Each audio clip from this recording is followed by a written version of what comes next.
Josh, I was intrigued by the title of your piece, which is Keystone is Divorced from Reality. Why do you say this?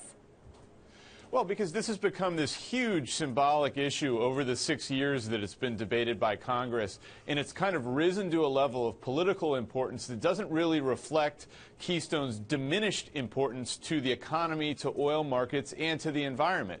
If you look at the original terms of debate, liberals, environmentalists had said it's game over for the planet. Right. If this pipeline gets built, Tom if the oil Steyer. sands... Yeah. Exactly, and conservatives, Republicans have essentially, their entire jobs plan is let's build the Keystone pipeline. But if you kind of go behind the rhetoric and look at what's actually at stake here, State Department study said Keystone would produce 35 full-time jobs. That's about what you get from opening up a new Denny's franchise.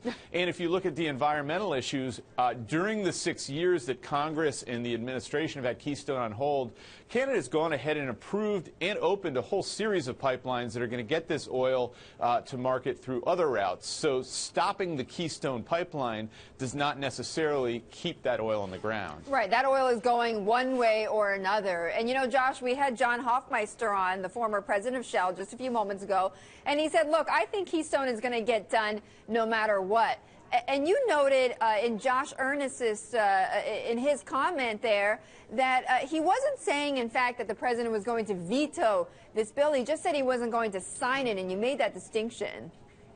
Well, I would put it slightly differently. I do think that the president is going to veto this bill, but that doesn't foreclose the possibility that if Republicans come back and say, okay, let's do Keystone again, but this time we're going to include infrastructure spending or something else that Democrats would like, then you've sweetened the offer, and maybe there's more of a possibility that Obama would say, okay, I don't love this Keystone pipeline, but I'm willing to green light it if I also get these priorities that I've been fighting for. That's the kind of bipartisanship I think you need in order to get the Keystone pipeline approved. So bottom line, what do you think is going to happen if the House and the Senate passes this bill?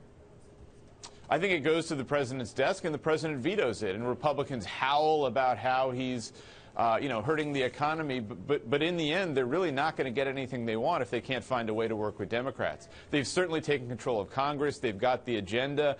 I think the House has voted 10 times previously for Keystone. Because Republicans control the Senate now, I think it probably will pass Congress, which it hasn't before. But if they really want to get that pipeline built, they're going to have to do something to bring enough Democrats along, because it doesn't look like, from what I can see, that Republicans are going to be able to get a veto-proof majority in the Senate. They'll get some Democrats, but they won't get the veto-proof majority that they need. All right, Josh, thank you so much. Josh Green of Bloomberg Thank you. Business Week.